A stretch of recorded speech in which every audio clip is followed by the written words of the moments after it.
నియమావళిలోనికి వాళ్ళు వచ్చేశారు. అలాగే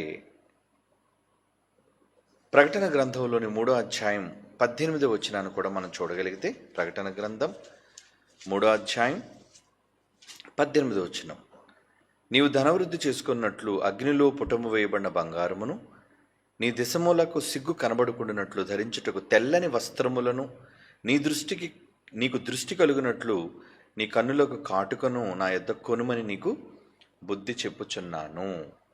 కనుక ఈ మాటల వెనుక ఆంతర్యం, రూపకాలంకారంగా ఇవి చెప్పబడినా తెల్లని వస్త్రాలు నా దగ్గర కొనుక్కోమని దేవుడే చెబుతున్నాడు. కాబట్టి సంఘంతో మనం అంతా తెల్లని దుస్తులు వాడాలి. అందుకే ఈరోజు మెజారిటీ క్రైస్తవ్యంలో అధిక శాతం మంది ఈ తెల్లని బట్టలు వాడటం అనేది ఆనవాయితీగా వీళ్ళు పెట్టుకుంటున్నారు. నిజానికి దేవుడు ఆయన వ్రాయించిన మాటలలోని ఆంతర్యాన్ని మనం తెలుసుకోవాలి, కానీ అక్షరాలను కాదు. అక్షర జ్ఞానం అనేది కొంతమట్టుకే ప్రయోజనకరం అవుతుంది, కానీ ఆత్మ సంబంధమైన పరిజ్ఞానం అనేది మనందరికీ చాలా అవసరం.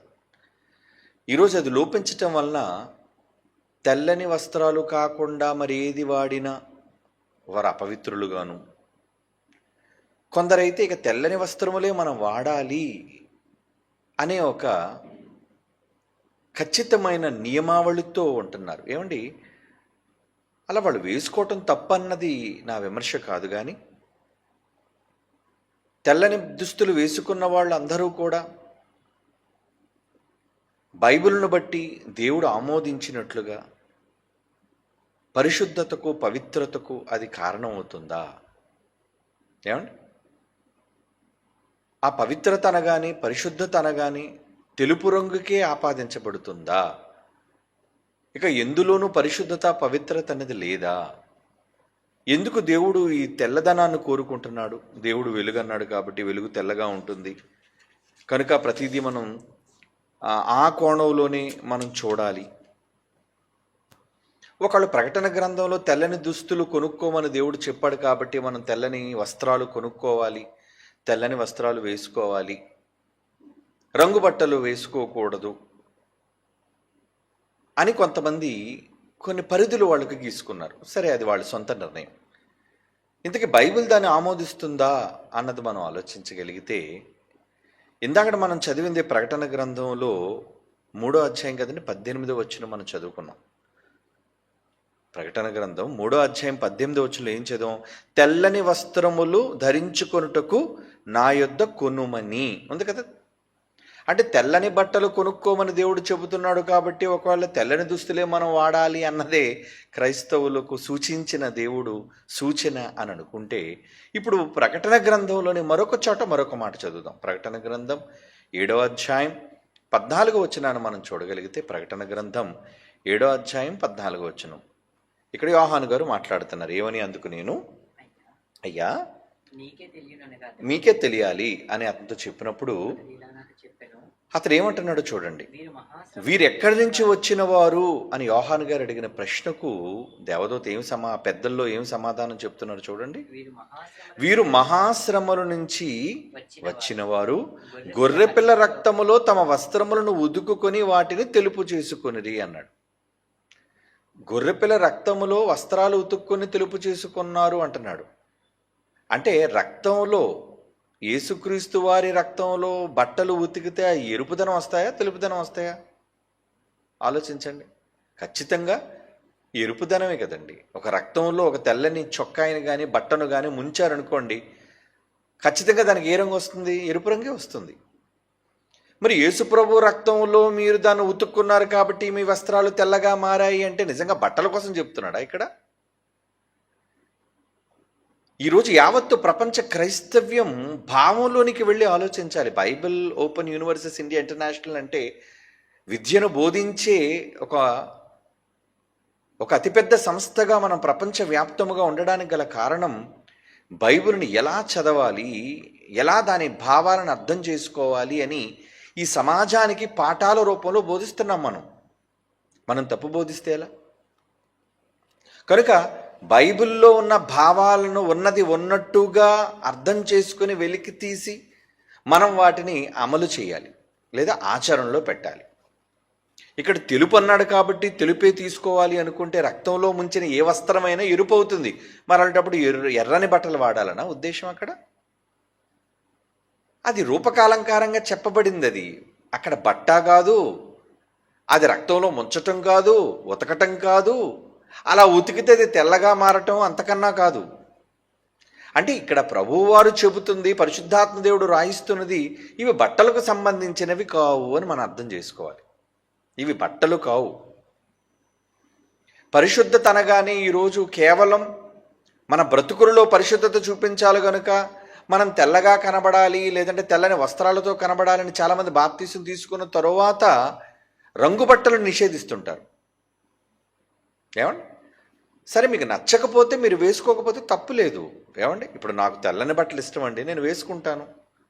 కానీ ఇదొక విధిగా, ఇదొక ఆజ్ఞగా, సంఘంలో ఉన్న వాళ్ళందరూ కూడా తెల్లని బట్టలే వేసుకోవాలి అనే ఒక నియమావళి మనం చేయటం సంఘాలుగా, అది ఎంతవరకు సమంజసం అన్నది మనం ఆలోచించాలి. ఏమండి? బైబిల్లో తెల్లని వస్త్రాలకు ప్రాధాన్యతనిచ్చాడు, తెలుపు రంగుకు ప్రాధాన్యతనిచ్చాడు, తెలుపు గురించే మాట్లాడుతున్నాడు. అంటే ఇక్కడ వస్త్రాలు తెల్లగా ఉంటే సరిపోతుందా? ఆలోచించాలి మనం.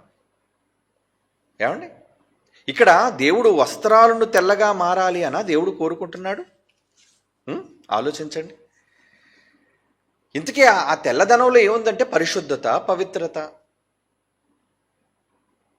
యేసుప్రభు వారు మాట్లాడుతున్నప్పుడు మనుష్యుణ్ణి అపవిత్రపరిచేవి, మరి పరిశుద్ధత నుంచి మళ్ళించేవి, అవి బయట నుంచి కాదు, మనిషి లోపల నుంచే వస్తున్నాయని ఒక విషయాన్ని ఆయన చెప్పారు. ఒకసారి మరలా మాట చదివి ముందుకు వెళదాం మనం. మార్కు సువార్త 7వ అధ్యాయం 16వ వచనం నుంచి మనం చూడగలిగితే, ఏమండి? మార్కు సువార్త 7వ అధ్యాయం 16వ వచనంలో లోపల నుండి బయలు వెళ్ళినవే మనుషుని అపవిత్రునిగా చేయును అనెను. 20వ వచనం మనుష్యుని లోపల నుండి బయలు వెళ్ళున్నది మనుష్యుని అపవిత్రపరచును. ఇంతకీ మనిషి యొక్క పవిత్రత, అపవిత్రత అనేది దేని మీద ఆధారపడి ఉంటుందని ఇక్కడ ప్రభువారు చెప్తున్నారండి. దేని మీద ఆధారపడి ఉంటుంది అంటున్నారు? లోపల నుంచి వచ్చేవి, బయటవి కావని కదా అక్కడ అర్థం. 21వ వచనం లోపల నుండి అనగా మనుషుల హృదయములో నుండి. అంటే మనిషి అపవిత్రపరచబడ్డానికి, ఒక మనిషి పవిత్రత కోల్పోవడానికి ఏది కారణం అంటున్నాడండి? లోపల నుండి అనగా హృదయములో నుండి దురాలోచనలు, జారత్వములు, దొంగతనములు, నరహత్యలు, వ్యభిచారములు, లోభములు, చెడుతనలు, కృత్రిమములు, కామవికార మత్సరములు, దేవదోషణ, అహంభావం, అవివేకం వచ్చిన చెడ్డవి. అంటే మనిషి అపవిత్రుడుగా మారేది చెడ్డ స్వభావం వల్లనే కానీ వస్త్రాల వల్ల కాదు. ఏమండి? వస్త్రాలు తెల్లని వేసుకున్నంత మాత్రాన, ఏమండి, జైలులోనికి వెళ్ళిన తర్వాత ఖైదీలందరికీ ఎలాంటి బట్టలు ఉంటాయి? మీరు చాలాసార్లు చూసే ఉంటారు. తెల్లని బట్టలు. అంటే వీళ్ళంతా పవిత్రులు అయిపోయారనా వైట్ డ్రెస్ వేసుకున్నంత మాత్రాన? నేరస్తులుగా ఉన్న నేరగాళ్ళు లోపలికి వెళ్ళి 2 సంవత్సరాలు, 3 సంవత్సరాలు, 5 సంవత్సరాలు జైలు జీవితాన్ని గడిపి ఆ గడిపినన్ని రోజులు తెల్లని బట్టలు వేసుకుని బయటకు వచ్చిన తర్వాత నేరస్తులుగా మారటం లేదా? జైలులో వాళ్ళు నేరస్తులుగా వాళ్ళు ఉండటం లేదా కొన్ని సందర్భాల్లో? కనుక వాళ్ళని మలిచేది వంటి మీద వేసే వస్త్రం కాదు. వంటి మీద వస్త్రం వేయడం, తెల్లని బట్టలు వేయగానే వాడు ఆంతర్యం మారిపోతుందంటే ఇంకా ఎందుకు చెప్పండి? చట్టాలు ఎందుకు? ఇవన్నీ ఎందుకు? అక్కర్లేదు. వాళ్ళు మంచివాళ్ళుగా మారిపోవడానికి ఏం చేస్తే చాలు?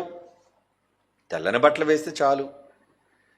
మరి ఈరోజు అది లోపల నేరస్తులుగా ప్రూవ్ చేయబడి కోర్టు ద్వారా శిక్ష విధించబడిన వారు జైలులో వేసుకునే తెల్లని బట్టలు. మరి బయట ఉన్న కొంతమంది ఉన్నారు రాజకీయ నాయకులు, వాళ్ళు ఎప్పుడు వైట్ అండ్ వైటే వేస్తుంటారు.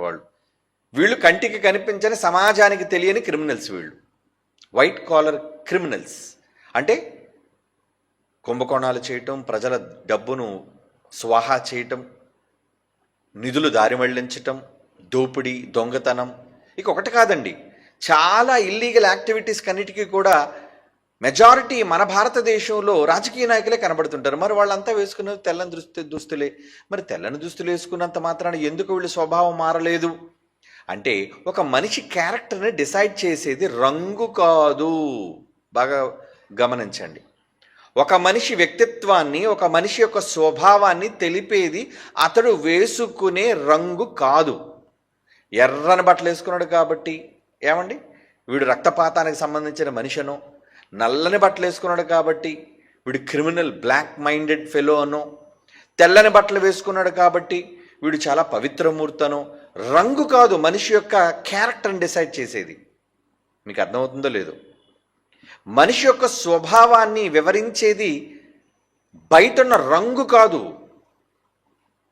రంగు ఏంటి అంటే రంగు బట్టి మనిషిని మంచోళ్ళు చెడ్డోళ్ళు అనేది డిసైడ్ చేయొచ్చా? ఆలోచించండి. అంటే తెల్లని బట్టలు వేసుకున్న వాళ్ళు తప్పులు చెయ్యరా? ఆలోచించండి. రంగు బట్టలు వేసుకున్న వాళ్ళందరూ కూడా నేరగాళ్ళ? అలా ఎలా చెప్తాం మనం? అలా ఎలా చెప్తామండి మనం? అంటే రంగు అనగానే నేరానికి సంబంధించింది, తెలుపు అనగానే పవిత్రతకు పరిశుద్ధతకు మూలం నిదర్శనం. ఎక్కడా బైబిల్ దీన్ని ఆమోదించలేదు ప్రియులారా. సంఘాలుగా మనం అంతా ఆలోచించాలి. బైబిల్ని పరిశోధిస్తున్నాం మనమంతా బైబిల్ పరిశోధించాలి కదా. పరిశోధిస్తేనే కదా విషయాలు మనకు తెలిసేవి. అంటే ఏదో ఒక కలర్ లేదా బయట ఉన్న ఏదో ఒక వస్తువు, ఏమంటే వేసుకునే డ్రెస్, అది బయట శరీరం మీద కప్పే ఒక ఏమంటారు బట్ట, దుస్తులు, వస్త్రములు మనిషి యొక్క స్వభావాన్ని నైజాన్ని చెప్పవు. అంటే బయటనున్న ఏది కూడా మనిషి ఒంటి మీద ఉన్నది ఏది, బాగా వినండి, మనిషి వంటి మీద ఉన్నది ఏది మనిషి యొక్క స్వభావాన్ని డిసైడ్ చెయ్యదు. మరెలా? అది యేసుప్రభు వారు చెప్పారు. లోపల నుంచి అంటే మనిషి అంతరంగం, హృదయం ఇది పాడైపోతుంది.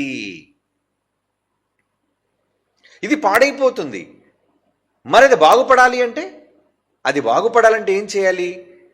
దానిని కడగాలి, హృదయాన్ని కడగాలి. హృదయాన్ని కడిగే సబ్బే ఉంది, హృదయాన్ని కడిగే నీరే ఉంది. బైబిల్ చూద్దాం ఒక మాట. హెచ్కేలు గ్రంథం 36వ అధ్యాయం 25వ వచనం చూడండి ప్రియులారా. హెచ్కేలు గ్రంథం 36వ అధ్యాయం 25. మీ అపవిత్రత యావత్తూ పోవునట్లు, దేవుడు అంటున్నాడు చూడండి, మీ అపవిత్రత యావత్తును పోవునట్లు నేను మీ మీద శుద్ధ జలమును చల్లుదును అంటున్నాడు. మీ మీద శుద్ధ జలము, మీ అపవిత్రత పోవునట్లు అంటే మీకు ఆపాదించబడిన మీ హృదయానికి అంటిన మలినం ఏదైతే ఉందో దాన్ని తీసేయాలంటే నేను ఏం చల్లాలి మీ మీద? శుద్ధ జలము అంటున్నాడు చూడండి. అంటే శుద్ధ జలము అనగా వాక్యం. రూపకాలంకారంగా చెప్పి ఏదో నీరు జల్లినంత మాత్రాన మనిషి పవిత్రుడైపోతాడా అన్నది కాదు. నీరు ప్రోక్షణ, ఏదో గ్లాస్తో నీళ్లు జల్లేసాం అనుకోండి వాడు మంచుడైపోతాడా?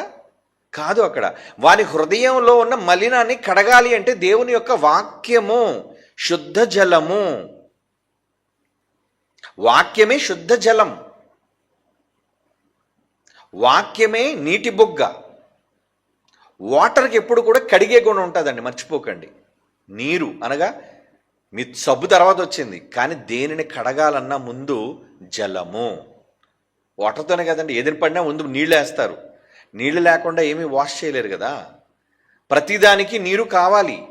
ఏది కడగాలన్నా, ఏది శుభ్రం చేయాలన్నా, మలినాన్ని పోగొట్టడానికి నీరు వాడుతారు. అది ఎంత ప్రధానమైనదో ఇక్కడ కూడా అంటున్నాడు, నాయన నేను కూడా మిమ్మల్ని నీటితోనే కడుగుతాను. ఆ నీరేంటో కాదు, అది శుద్ధ జలము, వాక్యము అన్నది ఆయన భావన. అంటే మనిషి అపవిత్రతను ఏం పోగొడుతుంది చెప్పండి? ఏమండి? అంటే ఇప్పుడు మనిషి అంతరంగంలో ఏముండాలి? కీర్తనల గ్రంథం 51:6, 51వ కీర్తన 6వ వచనం, 51వ కీర్తన 6వ వచనం.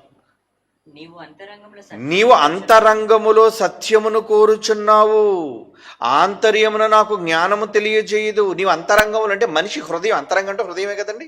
హృదయంలో ఏం కోరుకున్నాడు దేవుడు? అంతరంగములో సత్యమును కోరుచున్న అంటే వాక్యం. చెడిపోయేది మనుషులందరిలో బహుఘోరమైన దుష్టత్వం కలిగిన వ్యాధి దేనికి ఉందంటే హృదయమే. అన్నిటికంటే ఘోరమైన వ్యాధి దానికే ఉందట, జబ్బు. ఆ జబ్బును కడగాలి అంటే శుద్ధ జలం కావాలి. ఆ శుద్ధ జలం ఏంటి? వాక్యము, జ్ఞానము. నీ అంతరంగములో సత్యమును కోరుచున్నావు. దేవుడు ఏం కోరుకున్నాడు మన అంతరంగాల్లో? ఇప్పుడు మీరందరూ ఎందుకు వచ్చారు? మీ అంతరంగాల్లో ఇదిగో ఈ మాటలను మీ మనస్సుల్లో పెట్టుకోవడానికి మీరు వచ్చారు. దీనివల్ల ప్రయోజనం ఏంటి? ఈ మాటలు మీ అంతరంగంలోనికి వెళ్ళి, మీ హృదయాలోచనలోనికి వెళ్ళి, మిమ్మల్ని శుద్ధులుగా చేయడానికి, మిమ్మల్ని సత్ప్రవర్తనతో దేవుని యొక్క పనులలో మిమ్మల్ని ఉంచడానికి ఉపయోగపడడానికే ఈ మాటలు మీకు శుద్ధ జలంగా ఉపయోగపడతాయి అంటున్నాడు. చూడండి, ఏమండి, అర్థమవుతుందా? అంటే మనం ఏ విషయంలో దేవుడికి శుభ్రంగా ఉండాలని కోరుకుంటున్నాడు? మన సంఘాల గురించి మాట్లాడుతున్నప్పుడు ఒక మాట మనం చదువుకున్న ప్రకటన గ్రంథం 3వ అధ్యాయంలో సార్దీ సంఘం గురించి చెబుతూ రూపకాలంకారంగా అక్కడ ఒక విషయాన్ని చెప్పాడు. సార్దీ సంఘం, ప్రకటన గ్రంథం 3వ అధ్యాయం 4వ వచనం చూడండి. ప్రకటన గ్రంథం 3వ అధ్యాయం 4వ వచనం, అయితే తమ వస్త్రములను అపవిత్రపరచుకొనని కొందరు. ఇక్కడ కూడా వస్త్రాల గురించి మాట్లాడుతున్నాడు. వస్త్రాలని అపవిత్రపరచుకొనని కొందరు సార్దీస్లో నీ యొద్ద ఉన్నారు.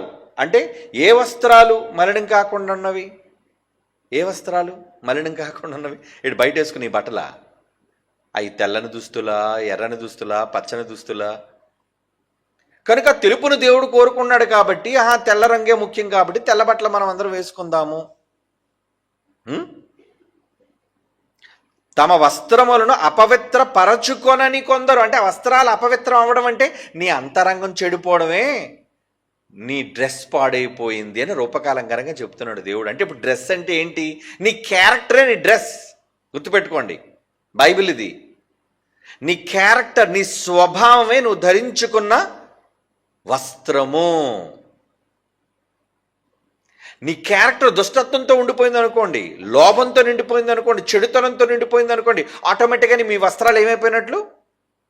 పాడైపోయినట్టు, మలినమైపోయినట్లు, మలిన వస్త్రాలుగా మారిపోయినట్లు. కనుక మీ మలిన వస్త్రాలు శుభ్రపరచబడాలి అంటే ఎలాగ? నీటిలో మన బట్టలు, బాహ్య బట్టలను, బయట ఉన్న బట్టలను మనం నీటిలో ఉతికి ఎలాగైతే మనం తెలుపు చేసుకుంటామో, ఇక్కడ మన క్యారెక్టర్, మన స్వభావం, మన గుణం దేవుని దృష్టిలో చెడ్డగా మారిపోయినప్పుడు వాక్యం దేంతో మార్చాలన్నాడు? వాక్యముతో మీ క్యారెక్టర్ మార్చుకోండి, కడుగుకోండి, అంతరంగంలో వాక్యం పెట్టుకోండి. శుద్ధ జలం నేను చల్లనివ్వండి మీ మీద, ఆ నీళ్లు మిమ్మల్ని కడుగుతాయి. అంటే ఇప్పుడు మీరు కడుగుకొనవలసింది, శుభ్రపరచుకోవలసింది బట్టల్ని. ఏ బట్టల్ని?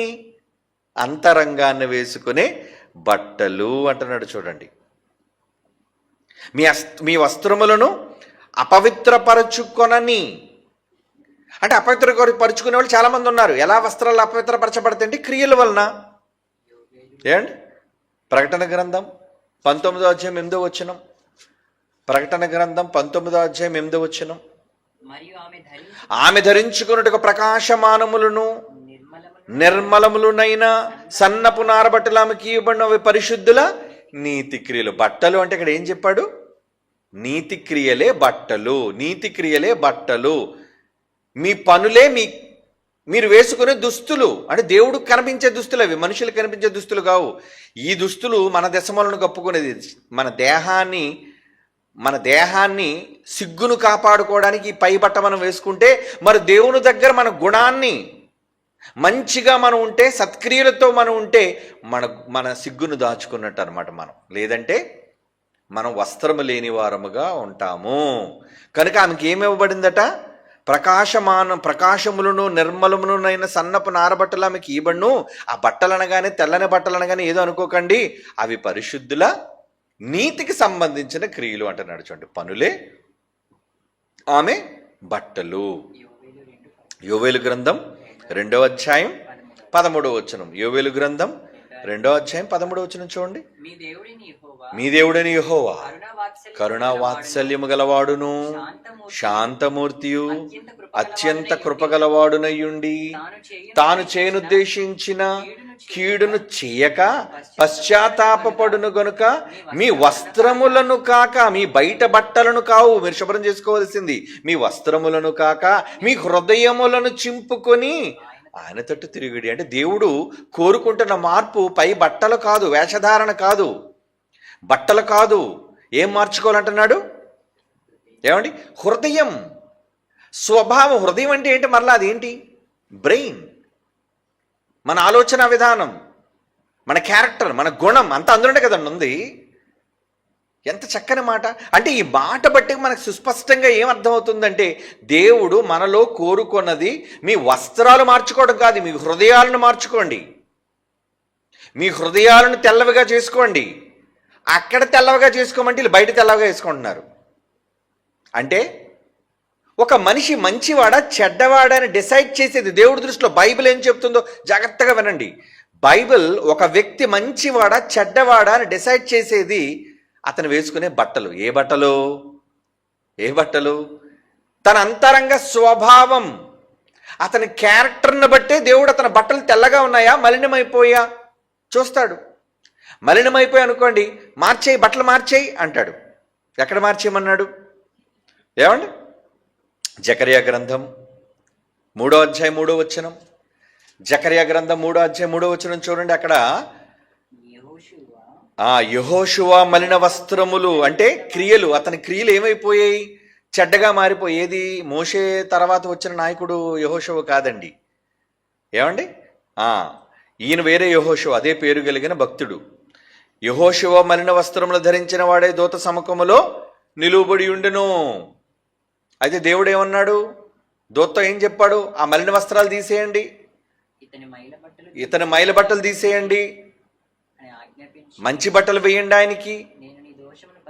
నీ దోషం అంటున్నాడు చూడండి. అక్కడ బట్టలు తీసేయండి అనగానే అక్కడ ఏమంటున్నాడు? నీ దోషమును నేను పరిహరించి ప్రశస్తమైన బట్టలు వేస్తున్నాను, నీకు నిన్ను అలంకరిస్తున్నాను, చాలా డెకరేట్ చేస్తున్నాను, నేను చాలా అందంగా మేకప్ చేస్తున్నాను. అంటే నువ్వు అందంగా నాకు కనబడాలి అంటే బయట అలంకారం కాదయ్యా యెహోషువ. నువ్వు ఇప్పటికే నువ్వు పనులన్నీ చెడ్డ పనులన్నీ చేసి నీ క్రియల వల్ల నీ బట్టలు మలినమైపోయి, నీ క్యారెక్టర్ పాడైపోయింది, నీ క్రియలు చెడ్డవైపోయి, కనుక ఇప్పుడు నేను ఏం చేస్తానంటే నీ డ్రెస్ మారుస్తున్నాను. ఎలా? వాటిని తీసేసి ప్రకాశమానమైనవి, నిన్ను పరిశుద్ధంగా చేయడానికి, నీ క్యారెక్టర్ మార్చడానికి ప్రశస్తమైన వస్త్రములతో నిన్ను అలంకరించాలనుకుంటున్నాను యెహోషువ అని చెప్తున్నాడు. అంటే ఈ మాటలన్నిటి ద్వారా మనకు అర్థం కావాల్సింది ఏంటి? ఒక మనిషి క్యారెక్టర్ని డిసైడ్ చేసేవి బట్టలు కావు, రంగులు కావు. అంటే ఏదో ఒక తెలుపు రంగు వేసుకున్నంత మాత్రాన్ని తన పరిశుద్ధుడని అనుకోవడానికి లేదు, నల్ల బట్టలు వేసుకున్నంత మాత్రాన్ని తన అపవిత్రుడు అని అనుకోవడానికి లేదు. అలా అనుకుంటే మరి కోర్టులో అందరూ నల్లగానే కనబడుతుంటారండి, బ్లాక్ కోట్స్ వేసుకొని. అవునా? మరి అదేంటి? డాక్టర్లు అయితే తెల్లగా కనబడుతుంటారు బట్టలు వేసుకొని. వాళ్ళలో నేరాలు లేవా? ఎందుకు లేవండి? ఎంతోమంది భయంకరమైన కిల్లర్స్ ఉన్నారు వాళ్ళలో, అమ్ముడుపోయేవాళ్ళు, బిజినెస్, వ్యాపారం, దందా. డాక్టర్ వృత్తితో పాటు ఏమంటే ఒక ఇంజక్షన్ వాళ్ళకి పడేది 1000 రూపాయలేనండి, కానీ మీకు ఎంత అమ్ముతారో తెలుసా? 6000 రూపాయలకు అమ్ముతాడు ఇంజక్షన్. ఎస్, చాలా మాయ ఉంటుందండి, నాటకం. ఇదంతా ఒక వ్యాపారం. ఇంత వ్యాపారం చేసేది, వాళ్ళు వేసుకునేది తెల్ల బట్టలు, చేసేదంతా కూడా నల్లని ధనం కోసం, బ్లాక్ మనీ కోసం. కనుక ఒక మనిషి యొక్క నైజాన్ని మనం డిసైడ్ చేసేది వీళ్ళు చెడ్డవాళ్ళ మంచివాళ్ళ అనేది మనిషి బయట అలంకారాన్ని బట్టి కాదు. మనిషి బయట అలంకారం కాదు. దేవుడు దేనితో అలంకరిస్తారని అన్నాడండి? ప్రశస్తమైన అలంకారం. నీకు మంచి బట్టలు వేస్తాను, అవి నువ్వు వేసుకోవాలి అంటున్నాడు. అవి వేసుకోవాలి నువ్వు అంటున్నాడు. అంటే దేవుడికి కావలసిన బట్టలు నీ గుణమైతే, క్రైస్తవులు ఏంటండి దీన్ని అంతటినీ వదిలేసి తెల్ల బట్టల మీద పడిపోయారేంటి? మనం కూడా ఆలోచించాలి కదా.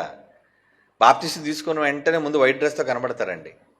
మంచిదే, నువ్వు వైట్ డ్రెస్ వేసుకుంటే పాపమని నేను చెప్పట్లేదు. కానీ దేవుడు కోరుకున్నది నీ బాహ్య అలంకారం తెలుపుగా ఉండటం కాదు సోదరా, సోదరిమణి. మరి ఏం కావాలి తల్లి, తమ్ముడు? మీకు ఏం కావాలి? మీకు కావలసింది అంతరంగ అలంకారం, అంతరంగ స్వభావం మారటం ముఖ్యం. బయట అలంకరణ చేత, బయట వస్తువుల చేత, బయట రంగుల చేత మనిషి యొక్క స్వభావాన్ని డిసైడ్ చేయకండి ప్లీజ్. చాలామంది బయట అలంకారాన్ని చూచి తప్పుగా అనుకుంటారు. ఉదాహరణకి ఈ మధ్యన చెలరేగిన ఒక వివాదం మీకు తెలుసు. ఏంటి? మల్లెపూలు గోడ. ఏమండి? మల్లెపూలు వివాదం. ఏంటి ఆ మల్లెపూలు వివాదం? సరే, మల్లెపూలు పెట్టుకున్న వాళ్ళందరూ కూడా బజారు మనుష్యులు అన్నట్లుగా ఎవరో ఒక వ్యక్తి మాట్లాడారు. ఏమండి? నిజానికి మల్లెపూలు పెట్టుకోవడం తప్ప? బైబిల్ బట్టి ఆలోచిద్దాం. ఇది సంస్థను బట్టో వ్యక్తిని బట్టో కాదండి. మనమంతా క్రైస్తవులం కాబట్టి మనమంతా బైబిల్ని బట్టి మనం మనల్ని మనం సద్విమర్శ చేసుకోవటం. ఇది ఎవరినో దూషించటం, ఎవరినో తప్పుడుగా మాట్లాడాలని ఉద్దేశించి చెప్పడం కాదండి. మనమంతా ఒక కుటుంబం కాబట్టి కుటుంబంలో బైబిలే మనకు ప్రామాణికం కాబట్టి అందులో ఉన్న ఏమైనా లోటుపాట్లు ఉంటే వాటిని మనం సరిదిద్దుకోవాలి.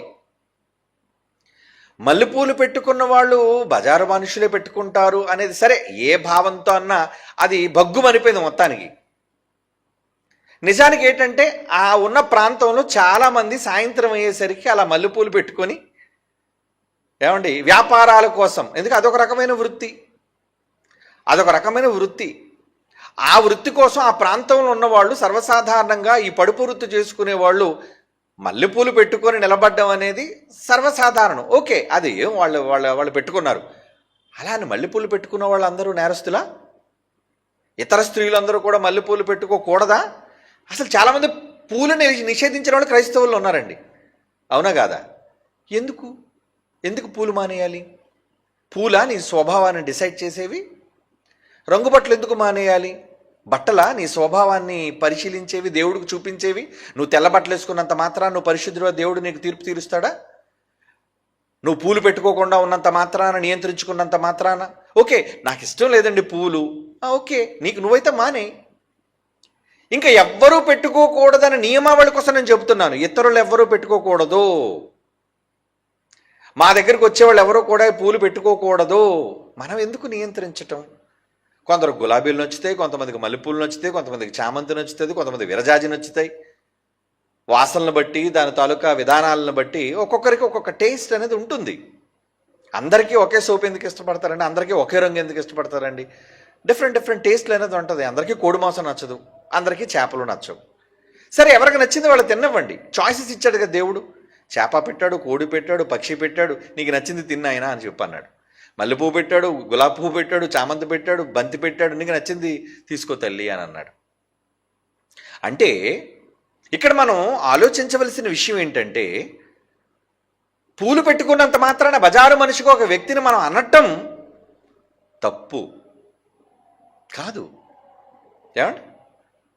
బుట్టడు మల్లెపూలు పెట్టుకున్నంత మాత్రాన అందరూ నేరస్తులేనా? లేదా మల్లెపూలు పెట్టుకున్న ప్రతి స్త్రీ కూడా క్యారెక్టర్లెస్ ఫెలోవా? అంటే ఆమె ఏమంటారు దాన్ని, పరిశుద్ధత పవిత్రత లేని స్త్రీలా? అలా ఎందుకు అనుకోవాలి? అంటే పూలా డిసైడ్ చేసేవి? ఒక జడలో మోర మల్లెపూల వ్యక్తి యొక్క వ్యక్తిత్వాన్ని చెప్పేవి కాదు. నెవర్. మరలా చెప్తున్నాను, బైబిల్ని బట్టి నేను చెప్తున్నాను. ఒక వ్యక్తి పెట్టుకునే పూలు కాదు ఆమె స్వభావాన్ని చెప్పేవి.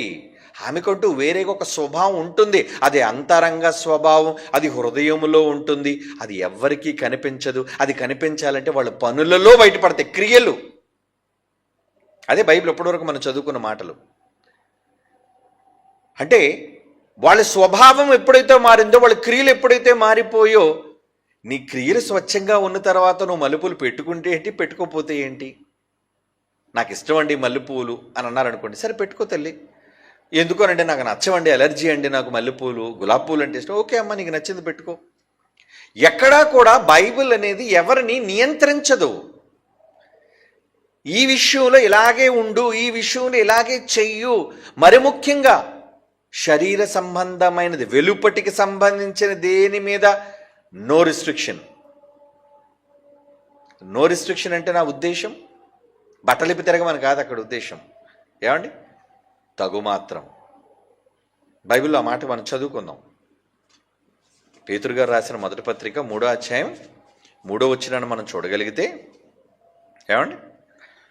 మొదటి పేతురు పత్రిక 3వ అధ్యాయం 3వ వచనం, జడలల్లుకొనుట, బంగారు నగలు పెట్టుకొనుటయును, వస్త్రములు ధరించుకొనుటయును. వెలుపటి అలంకారం అనేది ఉంది. వెలుపటి అలంకారం, మిమ్మల్ని మీరు చక్కగా అందంగా కనబడడానికి పౌడర్ రాసుకుంటారు, పూలు పెట్టుకుంటారు, ఏమండి, గాజులు వేసుకుంటారు, పురుషులైతే మంచి మంచి రంగురంగుల బట్టలు వేసుకుంటారు. ఓకే, మీరు ఎలాగైనా తయారవ్వండి అనే వెలుపటి అలంకారం అసలు అది కాదు కదా అలంకారం. అలంకారముగా ఉండక ఇక్కడ చెప్తున్నాడు చూడండి, స్వభావం చెప్తున్నాడు. అంటే నాకు నచ్చేది ఏంటో తెలుసా, నువ్వు మల్లెపూలు పెట్టుకున్నావా లేదన్నది కాదు, నువ్వు ఎర్ర బట్టలు వేసుకున్నావా తెల్ల బట్టలు వేసుకున్నావా పచ్చని బట్టలు వేసుకున్నావు అనేది కాదు నాకు కావాల్సింది. అంటే దేవుడు ఎంత మంచి ఓపెన్ మైండ్తో మంచి స్వభావంతో దేవుడు ఆలోచిస్తున్నాడు చూడండి తన పిల్లల పట్ల. ఏమంటున్నాడు ఆయన? సాధువైనట్టియు మృదువైనట్టియునైనా గుణం గుణం గుణం గుణం నీ యొక్క ఆలోచన విధానం, ఆ గుణమనే అక్షయ అలంకారం. అక్షయము అనగా ఎప్పుడు నశించిపోనిది, కంటికి కనిపించనిది, దేవుడు మాత్రమే చూసి అక్షయ అలంకారము గల మీ హృదయపు అంతరంగ స్వభావం. ఎంత క్లియర్గా చెప్పాడు చూడండి, మీ హృదయం దాని అంతరంగం దాని యొక్క స్వభావము అది మీకు అలంకారము. అంటే ఇప్పుడు స్త్రీల విషయంలో ఎవరినైనా మన అలంకార విషయంలో నియంత్రించాలని బైబిల్ చెప్తుందా? ఏమండి? లేదండి, లేదు. ఏమండి, స్త్రీలకు సర్వసాధారణంగా పెద్ద జుట్టు ఉంటుంది కాబట్టి, పెద్ద లాంగ్ హెయిర్ వాళ్ళకు ఉంటుంది కాబట్టి అలా విరబూసుకుని వాళ్ళు ఉండడం కన్నా అమ్మ జడ వేసుకో తల్లి అంటారు. అంటే జడలు అన్నాడు కాబట్టి అండి ఒక జడ వేసుకోవాలి 2 జడలు వేసుకోకూడదు అన్నది కాదు ఇక్కడ. అంటే అధికముగా జడలు అల్లుకునుటయు, జడలు చాలా ఉన్నాయండి. మీరు నీగ్రో సంతతి వాళ్ళని గమనించారో లేదు, వాళ్ళ ఆడవాళ్ళని. ఏమండి, వాళ్ళ మీద వాళ్ళ తల మీద ఎన్ని జట్టలు ఉంటాయి తెలుసా అండి? అన్ని జట్లేనండి, దగ్గర దగ్గర ఒక 100 జట్టలు ఉంటాయి పైన. ఆ 100 జటలు చిన్న చిన్న చిన్న చిన్న చిన్న చిన్న జటలు. ఎంత ఓపిక కావాలి వాటిని జట వేయడానికి. వాటిని ఎందుకంటే ఒక జట రావాలి అంటే 3 పాయలు తీయాలి, ఆ 3 పాయల్ని ఇరువైపులా దాన్ని అల్లుకుంటూ కూర్చోవాలి. ఒక జడ అల్లడానికి ఇంచుమించు ఒక 5 నుంచి 10 నిమిషాలు పడుతున్నప్పుడు 100 జటలను వేయాలంటే ఎంత టైం పడుతుంది? కనుక అధికముగా వెళ్ళడం కాదు, క్రమమైన పద్ధతిలో నీ జుట్టును ఉంచుకోవటం కోసం జటలు వేసుకో తల్లి. అయినా అది కాదు అలంకారం. నేను చూసే అలంకారం అయితే అది కాదు. నువ్వేదో ఏ జట వేసుకోకుండా కొప్పు వేసుకొని ఉన్నావు కాబట్టి నువ్వు మంచిదానమనో, లేదంటే 100 జడలు వేసుకున్నావు కాబట్టి నువ్వు చెడ్డదానమని కాదు ఇక్కడ. నేను చూసేది ఎప్పుడు కూడా నీ అంతరంగ స్వభావం మీకు అలంకారము, అది దేవుని దృష్టికి మిగుల విలువగలది అంటున్నాడు. కాబట్టి పైన ఉన్న అలంకారము, పైన ఉన్న విధానము చాలామంది ఈరోజు క్రైస్తవ సమాజంలో నియంత్రిస్తున్నారు. ఎలాంటి నియంత్రణ?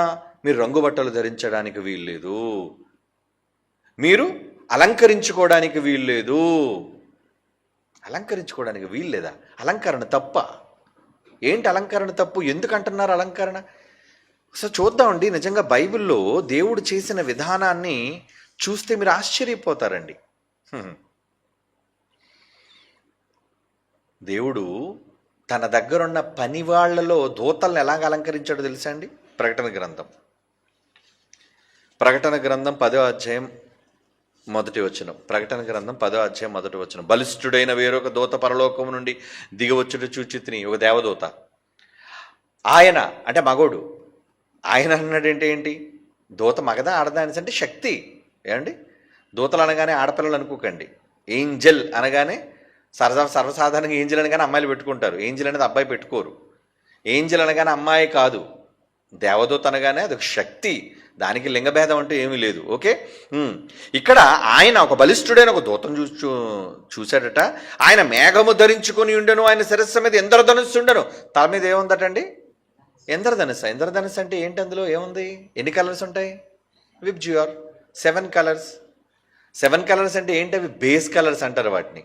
ఈరోజు ప్రపంచంలో ఉన్న ప్రతి రంగుకి మూలం ఆ 7 రంగులు. అందులో నుంచి నువ్వు ఎన్ని వేల షేడ్లు తీసుకుంటావు తీసుకో. అంటే టోటల్ కలర్స్ యొక్క సమ్మేళనం. ఇది ఎక్కడొచ్చింది? మొట్టమొదట ఈ రంగుల వ్యవస్థ అన్నది మీకు ఎక్కడ కనిపించింది? మీరు కన్ను విప్పగానే ప్రకృతిని చూడగానే అంతా రంగుల ప్రపంచమే కదండి. పక్షులు చూడండి, మన పాటల్లో అప్పుడప్పుడు చూపిస్తుంటాం చూడండి. ఆ జంతువులు ఏంటి, వాటి డిజైన్స్ ఏంటి, ఆ పక్షులు ఏంటి, వాటి వివరణ ఏంటి, ఏమండి ఆ డీటెయిలింగ్ ఏంటి, ఆ కలర్ కాంబినేషన్లు ఏంటి, ఇవన్నీ. ఒకళ్ళు దేవుడు ఎప్పుడు తెలుపునే కోరుకున్నాడు, తెలుపునే అని అనుకోండి, మొత్తం ప్రపంచం అంతా తెల్ల కనబడేది మనకి పాలులాగా. కొండ తెలుపే, ఏమండి కొండ తెలుపే అని మనం తినే కొండ అంతే కదా. చివరికి మండే మంట తెలుపే, సముద్రం తెలుపే, ఆకాశం తెలిపే, చేప తెలిపే, ఏమండి చెట్టు తెలుపే. ఎలా ఉంటుంది? ఎలా ఉంటుంది చెప్పండి? చూడడానికి ఎంత చిరాగ్గా ఉంటుందండి. ఏదైనా తెల్లగా కనబడింది అనుకోండి, తెలుపు బాగానే ఉంటుంది, బొత్తుగా ఏ కలర్ కాంబినేషన్ లేకుండా పూర్తిగా వైట్ అనుకోండి, ఏం బాగుంటుంది అందులో? అంటే దేవుని యొక్క కళాదృష్టి, దేవుడి ప్రకృతిలో చేసిన రంగులు చూస్తుంటే ఆయన ప్రకృతినే అలంకరించాడండి. ఎన్ని కలర్స్, ఎన్ని అద్భుతాలు! వీటన్నిటినీ చేయడానికి మూలం 7 రంగులైతే అది ఇంద్రధనుస్సులో దేవుడు చూపిస్తే ఆ ఇంద్రధనుస్సు ఒక దేవదూతకు పెట్టాడట, అది మగాడికి పెట్టాడటండి. 7 కలర్స్. 7 రంగులు పెట్టుకో నేను ఎత్తి మీద 7 రంగులు పెట్టుకోవచ్చండి. ఇప్పుడు చూడండి, నా కోట్లో 3 ఉన్నది. ఇది బ్లూ కలర్, ఇది రెడ్ కలర్, ఈ షర్ట్ వైట్ కలర్. అంటే 3 రంగులు కనబడుతున్నాయి. ఇది 3 రంగులు వేసుకున్నాను. 7 కలర్స్ వేసుకున్నాను అనుకోండి, ఉంచుకోవచ్చు, తప్పే ఉంది. ఈరోజు మీ అందరిలో చూస్తుంటే రంగురంగుల బట్టలు అన్నీ కూడా డిఫరెంట్ కలర్స్ కనబడుతున్నాయి. ఎవరు చేశారు దీన్ని? దేవుడు. డై. ఈరోజు బట్టలకు మనం ఇచ్చే రంగు అది ప్రకృతిలో నుంచి, చెట్ల నుంచి తీసిందే. ఎందుకంటే ప్రకృతే రంగుల ప్రపంచం. అవునా? ఒక అంగారుడి దగ్గరికి వెళ్ళండి, ఎలా ఉంటాడు? ఎప్పుడు చూడండి ఎర్రగా ఉంటాడండి అంగారకుడు. మార్స్ తెలుసా మీకు? చంద్రుడి దగ్గరికి వెళ్ళండి, మన ఉపగ్రహం, ఆడలా ఉంటాడు, తెల్లగా ఉంటాడండి, ఏం కనబడతాడు. అక్కడికి వెళ్ళిన తర్వాత అంతా తెలిపోయినండి, పిండిలాగా. ఏం బాగుంటుంది? కానీ అది భూలోకం. బాబా ఏంటా రంగులన్నీ? అంటే దేవుడు రంగులను కోరుకొని రంగులను మీకు ఇచ్చి రంగులు వాడుకోండి అంటే అన్ని రంగులు వదిలేసి నేను తెల్లగా ఉంటాను, చివరికి తెల్లగా మల్లెపూలు పెట్టుకున్న వాళ్ళు కూడా చెడ్డోళ్ళు అనుకుంటే ఎలా? రంగు బట్టలు వేసుకున్న వాళ్ళందరూ దుర్మార్గులు, దుష్టులు అనుకుంటే ఎలా? తప్పు కదా. అంటే నీ ఆలోచన విధానం ఎక్కడికి వెళ్ళిపోయింది? దిగజారిపోతుంది అది. వద్దు. మనం క్రైస్తవులం, ప్రపంచానికి జ్ఞానాన్ని నేర్పించేవాళ్ళం.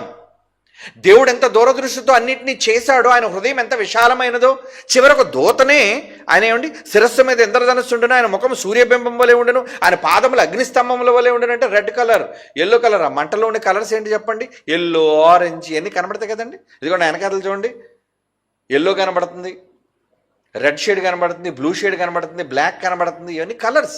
అలా ఉంటేనే బాగుంటుంది. వెనకాతలు అంతా తెలిపేస్తాను అనుకో, నేను కూడా అందులో తెల్లగా అయిపోతాను. అందులో ఏం బాగుంటుంది? చూడడానికి, మన కంటికి అందంగా కనబడడానికి దేవుడు ఈయన చక్కటి రంగులను చేశాడు. చివరికి సేవకులైన దూతల్ని అలంకరిస్తున్నాడు.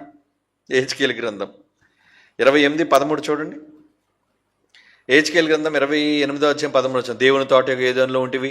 ఇక్కడ చెప్తున్నాడు చూడండి, మాణిక్యము, గోమేధికము, సూర్యకాంతపురాయిస్సు, రక్తవర్ణపురాయి, సులేమానిరాయి, మరకతపు, నీలము, పద్మరాగము, మాణిక్యము అని అమూల్య రత్నములతో, బంగారముతో నీవు అలంకరింపబడి ఉన్నావు. అబ్బా, దేవుడు ఒక దేవదూతను అలంకరించాడటండి.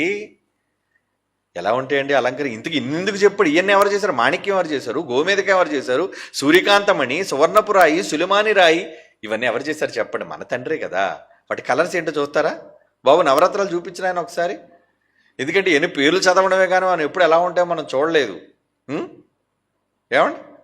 మాణిక్యం అంటే ఏంటి? గోమేధికం అంటే ఏంటి? సూర్యకాంతమణి అంటే ఏంటి? అది కూడా నవరత్నాలు. అబ్బా, కెంపు, అబ్బా దాని కలర్ చూడండి ఎలా ఉంది, మంచి గులాబీ కలర్లా కనిపిస్తుంది. గోమేధికం, కనక పుష్యరాగం, పగడం, వజ్రం, నీలం, పచ్చ, వైడూర్యం, ముత్యం. చూడండి అన్ని భిన్నమైన కలర్స్. ఎవరు చేశారు ఇవి? మనుషుడు పెయింట్ వేశాడు అనుకుంటారేంటి? ఏషియన్ పెయింట్ ఇస్తాను కాదు. దేవుడే తన సృష్టిలో తన కళాత్మకమైన దృష్టితో దేవుడు చేసిన రంగులండి. ఈ కలర్స్ అనేది ఎవరిలో పెట్టాడు? దేవదూతలు పెట్టాడంట. అమ్మ, మనకు దేవదూత అనేసరికి బొమ్మ ఏం కనబడతాడు? తెల్లటి బట్టలండి. దాని రెక్కలు తెలుపే, దాని ముఖము తెలుపే, దాని పాదాలు తెలుపే. ఎవరండి చెప్పారు దేవదూతలు అనగానే తెల్లగా ఉంటాయని?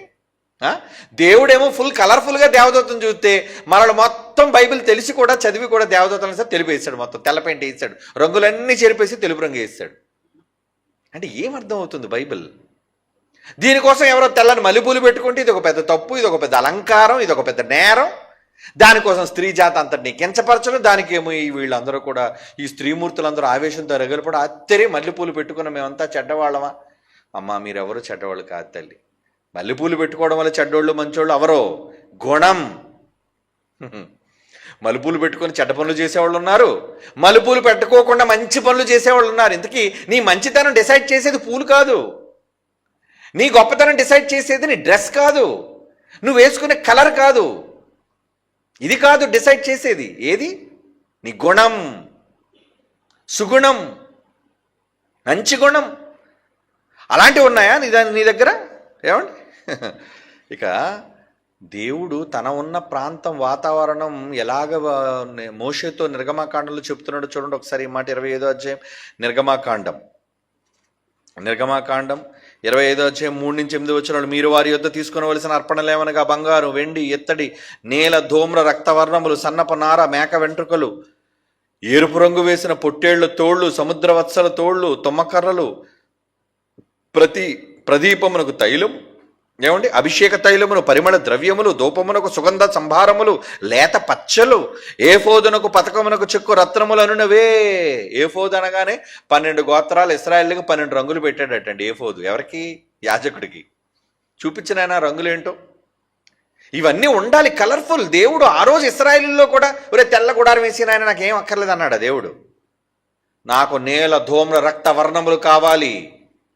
నీలం ఉండాలి, ధూమ్రం ఉండాలి, రక్తవర్ణం ఉండాలి, అంటే రెడ్డిష్, ఆరెంజ్ కావాలి, బ్లూ కావాలి, వైట్ కావాలి, బ్లాక్ కావాలి, అన్నీ కావాలి నాయన నాకు. ఏమండి?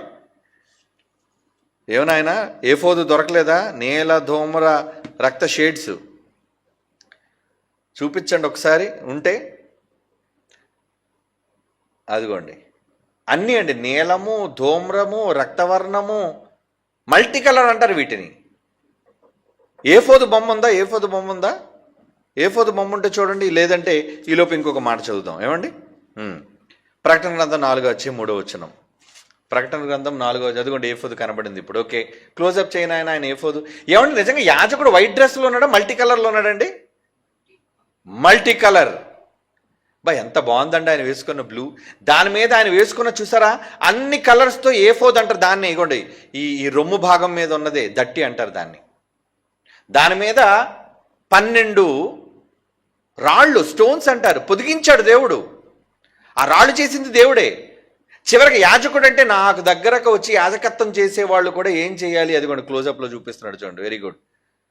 ఇన్ని రకాల రాళ్ళుతో మీరు ఉండాలి, మీరు ఉంచుకోండి, కలర్ఫుల్గా కనబడండి అని అంటుంటే ఏ రంగు వద్దండి మాకు తెల్ల రంగు కావాలండి అనే క్రైస్తవుల్ని ఏమనుకోవాలి చెప్పంటారు? రిమెంబర్, విమర్శించాలని నేను చెప్పటం లేదు. ఒకసారి మనల్ని మనం పునర్పరిశీలించుకుందాం. ఈ ప్రపంచాన్ని ఎక్కడికి తీసుకెళ్ళిపోతున్నాం? ఒక మోస పద్ధతులు ఎక్కడికో తీసుకుని వెళ్ళిపోయి తెలుపే ముఖ్యం, చివరికి తెల్లవన్నీ కూడా నిషేధించదగినవి అనుకుని మరి మల్లెపూలు కూడా పక్కన పెట్టేశారు, గులాబీ పూలను పక్కన పెట్టేశారు. దేవుడు బంగారము, బోళము, రకరకాల ఏమండి అన్ని ఖనిజాలని ఆయన వాడుతుంటే ఇదేంటండి వీళ్ళు అలంకారము అని చెప్పి వీటన్నిటిని పక్కన పెట్టేస్తున్నారేంటి?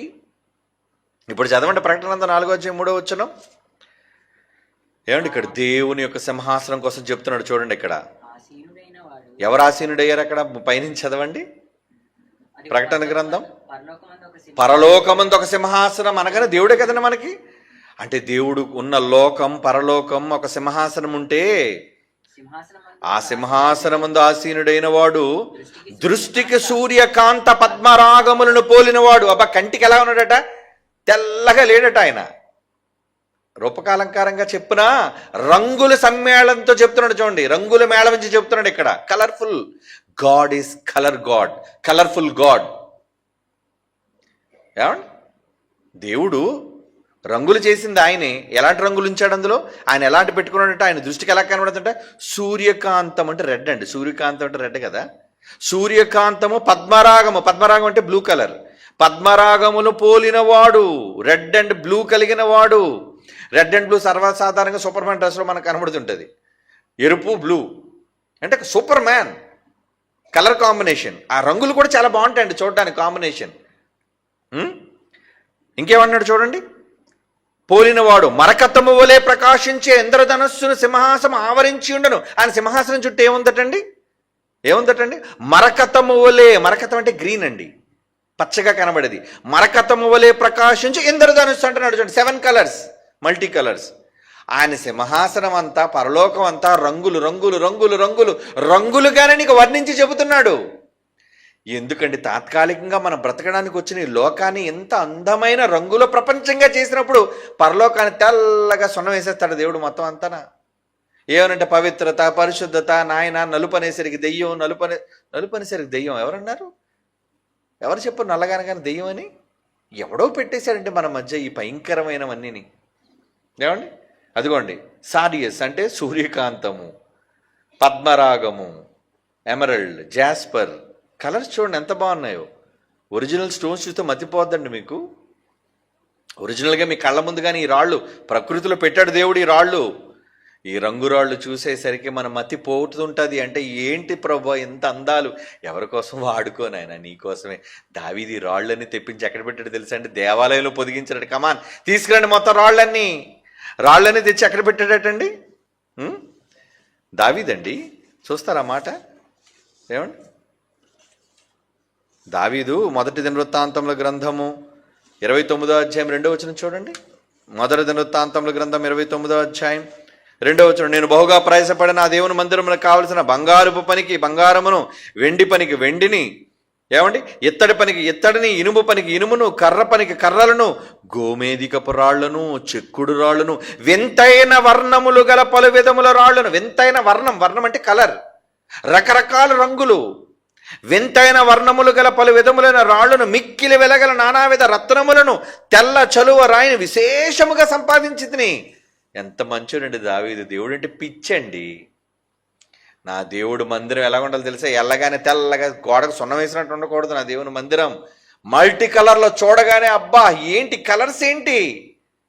నిజంగా మహానుభావులు ఎంత అదృష్టం చేసుకున్నారండి. ఆ కట్టిన బంగారు దేవాలయం, ఆ బంగారం మధ్య ఈ రంగు రాళ్ళన్నీ పొదిగి మహానుభావుడు ఎలా చేశాడో ఏంటో కానీ, మొత్తానికి దేవుడు ప్రకృతిలో చేసిన వాటన్నింటినీ రంగురాళ్ళను తీసుకొచ్చి దేవుని సన్నిధిలో పెట్టి, నాయనా నీ మందసం ఇక్కడే ఉండాలి అని దేవుడు ఆలోచించినట్లుగా ఆయన పెడితే, ఎందుకంటే నువ్వు రంగులు కోరుకునే దేవుడు నాకు తెలుసయ్యా అని అంటే, వీళ్ళేంటండి అజ్ఞాన కాలాన్ని మొదలుకొని, ఆ రోజు పాత నిబంధన అజ్ఞాన కాలం, క్రొత్త నిబంధన జ్ఞానవంతమైన కాలం.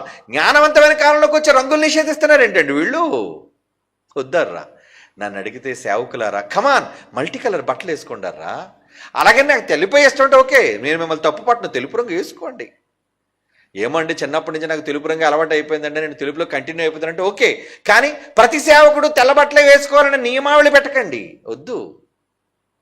ఎవరు రంగు బట్టలు వేసుకోరండి మల్టీ కలర్. ఈరోజు ఒక బట్టలు వేస్తాం, రేపు ఇంకో రంగు వేస్తాం, మరుసటి రోజు ఇంకో రంగు వేయండి. ఆ రంగులు కళ్ళకి ఎంత అందంగా కనబడుతుంటాయి. అయినా అందంగా కనబడవలసింది ముఖ్యంగా దేవుడికి ఏంటి? గుణం. ఈ రంగులు కాదు, ఈ అందాలు కావు, ఈ సొగసులు కావు, ఈ పై మెరుగులు కావు. దేవుడు కావాలని కోరుకుంటున్నాం ఏంటి చెప్పండి? ఇవన్నీ కాదు కదా. ఏమండి?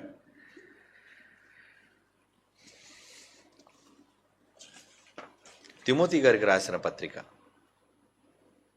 పౌలు గారు తిమోతి గారికి రాస్తూ ఏమంటున్నారు చూడండి. తిమోతి పత్రిక, మొదటి తిమోతి పత్రిక 2వ అధ్యాయం 10వ వచనం. మొదటి తిమోతి పత్రిక 2వ అధ్యాయం 10వ వచనం, దైవభక్తి గలవారమని చెప్పుకొని స్త్రీలకు తగినట్లుగా సత్క్రియల చేత తమ్మును తాము అలంకరించుకొనవలెను. అలంకారము, అలంకారము, అలంకారము. మీరు ఎలా అలంకరించుకోవాలి? సత్క్రియలే అలంకారము, మీ పనులే అలంకారము. నా కొరకు మీరు చేసే గొప్ప గొప్ప క్రియలేనర్రా నాకు మిమ్మల్ని అందంగా చూపించేవి అని దేవుడు అంటున్నాడు. అంటే దేవుడికి కనిపించేది అంతరంగమే అలంకారం అయినప్పుడు అసలు బయట అలంకారాన్ని ఎందుకు నిషేధిస్తున్నాడు చెప్పండి? పౌడర్ రాసుకోవద్దా? అంటే ఎప్పుడు జిడ్డు మొహంతో ఉంటారా? ఏమండి? జట వేసుకోరా? ఏమండి? అందంగా ముఖం కనబడకూడదా? శుభ్రంగా ఒళ్ళు ఉండకూడదా? రంగు బట్టలు వేసుకోకూడదా? ఏదోనండి నేను దేవుడికి సమర్పించుకున్నానండి, నేను ఎలాగే ఉంటానండి. ఓకే, అది నీకు నచ్చింది, నువ్వు అలాగే ఉండు. అందరినీ అలా ఉండాలని చెప్పొద్దు. అది మీరు గుర్తించాలి.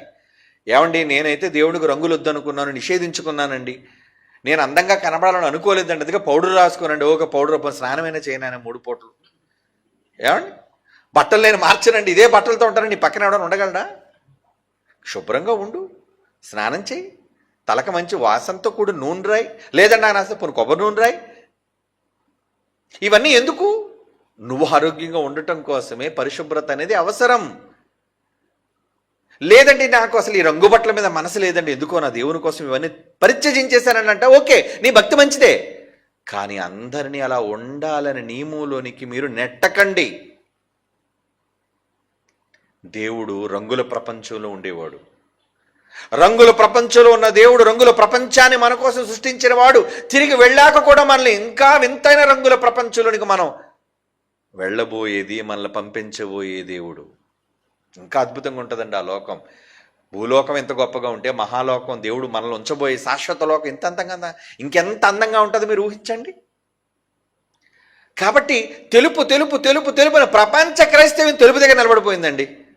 ఇంకా రోమన్ క్యాథలిక్ వచ్చి చూడండి, మొత్తం ఫాదర్లు సిస్టర్లు వీళ్ళందరూ తెల్లటి బట్టలు వేసుకొని తిరుగుతుంటారండి. రాత్రిపూట సడన్గా చూస్తే భయపడిపోవాలి. ఎందుకంటే ఆకారంలో తెల్లగా కనబడుతుంటారు. అంతే నల్లగా నాలుగు ఎవరు ఉన్నారు అనుకోండి, ఒక్క డ్రెస్ కనబడితే తప్పించి తలకాయ కనబడదు. అప్పుడు చూసి భయపడాలి. అప్పుడు ఏమనుకుంటారు, అమ్మ బాబు ఏ భూతమో దెయ్యమో అనుకుంటారు. అపోస్తులే భయపడిపోయారు, మనడు భయపడరండి. కాబట్టి ప్రియులారా, తెలుపు అన్నది కేవలం దేవుడు గుణాన్ని సూచించడానికి ఏదో తెలుపు అనే పదాన్ని వాడాడు తప్పించి అదే మీ క్యారెక్టర్ డిసైడ్ చేసేది, ఏదో బయట అలంకారమే మిమ్మల్ని బజారు మనుషులుగా చేసేది, లేదా ఉన్నతమైన మనుషులుగా మిమ్మల్ని చేసేది అనుకోకండి. పువ్వులు కాదండి మీ వ్యక్తిత్వాన్ని చెప్పేది, మీ అలంకరణ కాదండి. మీరు మెడలో గొలుసు వేసుకున్నారు, అయితే చెడ్డోళ్ళ. గొలుసు తీస్తారు, అయితే పవిత్రులా కాదు. గొలుసున్నా గొలుసు లేకపోయినా, జుంకాలున్నా లేకపోయినా, ఏమండి జుట్టున్నా జుట్టు అంతా ఊడిపోయి చిన్న పిలక అయిపోయినా, ఏదైతే ఏముందండి, చాలామంది జుట్టు ఊడిపోయి బాధపడుతుంటారు. ఏం చేస్తాం మరి? జుట్టుని కాపాడుకోవడానికి ప్రయత్నిస్తుంటారు ఆడవాళ్ళు అందరూ. మగవాళ్ళు కూడా చాలామంది కాపాడుకుంటుంటారు లేండి. పోయే జుట్టు కోసం, ఒక్కొక్క వెంట్రుక కోసం ఎంతో ఆలాపిస్తుంటారు, వాళ్ళు తప్పిస్తుంటారు. ఎందుకంటే అది నెత్తి మీద ఉన్నప్పుడే అది అందం, అది పోయింది అనుకోండి చూడలేం. కనుక సరే శ్రద్ధ తీసుకోండి, తప్పులేదు. కానీ అదే అలంకారం అనుకుంటే ఎలా? దేవుడు కోరుకున్న అలంకారం అంటూ ఒకటి ఉంది. ఆ అలంకారాన్ని మీరు దృష్టిలో పెట్టుకోవాలే కానీ బయట ఏదో రంగుబట్టలు వేసుకున్న ఒకటే, రంగుబట్టలు వేయడానికి వీల్లేదు, మీరెవరు ఇక్కడ రంగుబట్టలేరా, మా దగ్గర ఎవరు రంగుబట్టలు వేయరయ్యా, నువ్వెందుకు అండం అలా? మా దగ్గర ఎవరు ఇలాగ అలంకరించుకోరయ్యా, నువ్వెందుకు అలాగ అండం? ఏంటి మన చర్చలో ఎవరికైనా ఆంక్షలు పెట్టామా? మీరు పూలు పెట్టుకోకూడదు, మీరు రంగుబట్టలు వేసుకోకూడదు, ఏమండి?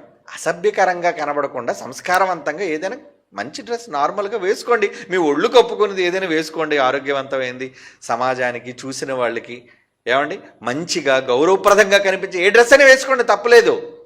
వికారమైన డ్రెస్సులు వేయకూడదు, పనికిరాని డ్రెస్సులు వేయకూడదు, చూడగానే జుగుప్సాకరమైన ఉండకూడదు. ఇప్పుడు చూడండి ట్రెండ్ ఎలాగుంది, ఎక్కడ చూసినా అన్ని కన్నాలే చిరిగిపోయినవి. ఏమంటే జీన్ ప్యాంట్లు అంటే ముడుకుల దగ్గర చిరిగిపోవటం, వెనకాతలు చిరిగిపోవడం, రంగులు వెలిసిపోవటం, పీలికలు నలిపేసి అదేంటి టాన్ జీన్స్ అంటాడు, లేదంటే ఏమండి ముడతలతో ఉన్న బట్టలు. ఒకప్పుడు ఇస్త్రీ చేస్తే బట్టలు, కానీ ఇప్పుడు ఎక్కడైతే ఎంత గట్టిగా నలిపేస్తే అది నలిపేసి వేసుకోవడం అది ఒక ట్రెండ్. క్రష్డ్ మోడల్ అట మళ్ళా ఏ మోడల్. ఏమండి ఇది అలంకారం అంటే? దేవుడు కోరుకునే అలంకారాలు ఇవి కావర్రా.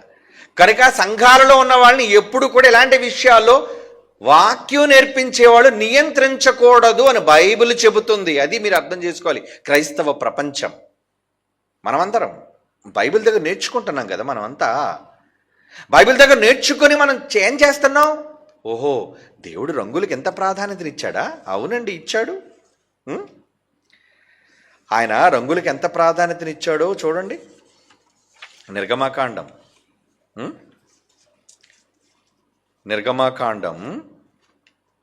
39వ అధ్యాయం 1వ వచనం నుంచి తన సేవకుడు అంటే దేవుని గుడారములో దేవుని దగ్గర యాజకత్వం చేసే యాజకుడు ఎలా ఉండాలో అనేది అబ్బా ఏం చెప్పాడండి ఆయన. నేను గబగబా చదువుతున్నాను చూడండి. 1 నుంచి 13 వచనాలు 21 వచనాలు. యెహోవా మోషేకు ఆజ్ఞాపించినట్లుగా పరిశుద్ధ స్థలములో అహరోను చేయి సేవ నిమిత్తము నీల ధూమ్ర రక్త వర్ణములు గల సేవా వస్త్రములు. సేవా వస్త్రం అంటే సేవకుడికి ఉండవలసిన వస్త్రముల్లో ఏముంది?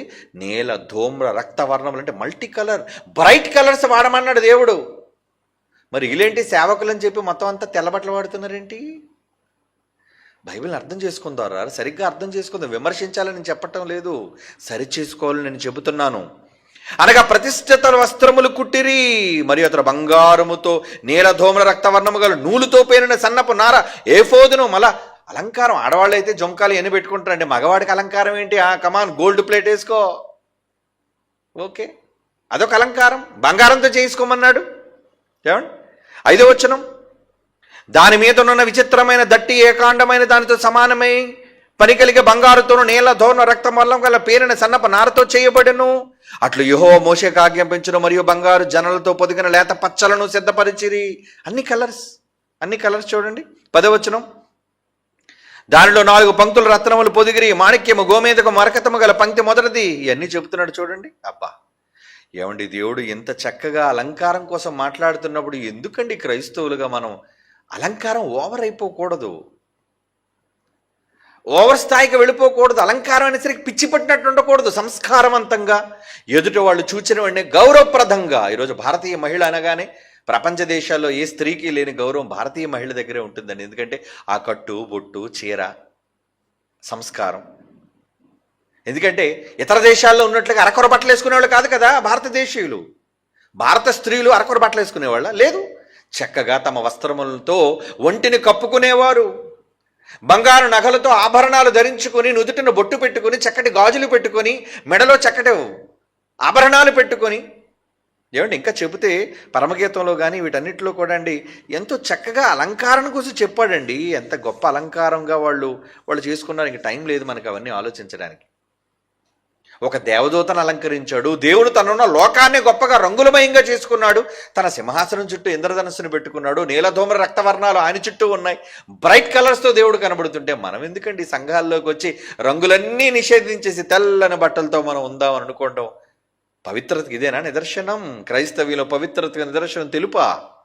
నో, వైట్ కలర్ కాదు, గుణం. ఏమండి, గుణం అండి, గుణం అంటున్నాడు చూడండి. మత్తయి సువార్త 5వ అధ్యాయం 16వ వచనం. మత్తయి సువార్త 5వ అధ్యాయం 16వ వచనం. మనుష్యులు మీ సత్క్రియలు చూచి, మీరు చేసే మంచి పనులను చూసి పరలోకమందున్న మీ తండ్రిని మహిమపరుచున్నట్లు వారి ఎదుట మీ వెలుగును ప్రకాశింపనివ్వడి. మీ వెలుగు ఎలా కనబడాలట?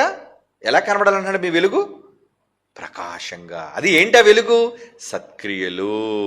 మీరు దేవుని పని కోసం చేసే ప్రతి మంచి పని అది చాలా అందంగా కనబడుతుందయ్యా, దేవునికి మహిమయ్యా. మీ సత్క్రియలు చూచే పరలోకమందున్న మీ తండ్రిని అలంకరించటం. అవునా?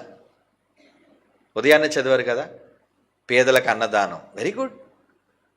ఒక శుభకార్యం సందర్భంగా ఇంట్లో వచ్చిన వాళ్ళందరికీ భోజనాలు పెట్టి బంధువులకు అన్నం పెడదాం అనుకోవడం కన్నా ఏమండి పేదలకు అన్నం పెడితే అది ఎంత విలువైనది. అది సత్క్రియ. దిక్కులేని పిల్లల్ని, అనాథలైన వాళ్ళని పరామర్శించి వాళ్ళ అవసరతల్లో ఎంతో కొంత మనకు తోచింది వాళ్ళకి సహాయం చేసి ఆదుకోవడం కదా భక్తి అంటే. అది కదా అలంకారం అంటే. అది కదా దేవుడు చూసేదంటే. ఇవన్నీ చేయకుండా ఎప్పుడు తెల్లబట్టలు వేసుకొని ఎప్పుడు గుడిలో కూర్చొని ఏడ్చుకుంటూ ఉంటే అది భక్తా? ఎవరండి నేర్పించారు క్రైస్తవ్యానికి ఇలాంటివి? ఇదేనా క్రైస్తవులుగా మనం బైబిల్ చదివి నేర్చుకున్న భావాలు? బైబిల్లో ఉన్న భావాలు అయితే ఇవి కావండి, కావు. దేవుడే తన చుట్టూ ఉన్న లోకాన్ని రంగుల ప్రపంచంగా మార్చి చివరికి నువ్వు తాత్కాలికంగా ఉన్న ఈ ప్రపంచాన్ని, భూలోకాన్ని కూడా ఎంత రంగులమయంగా చేసినప్పుడు నువ్వెందుకు నీ జీవితాన్ని తెల్లగా మలి చేసుకుంటున్నావు? పోనీ ఇలాగ అనుకున్న వాళ్ళ ఇంటికి రంగులు వేయించుకోవట్లేదండి.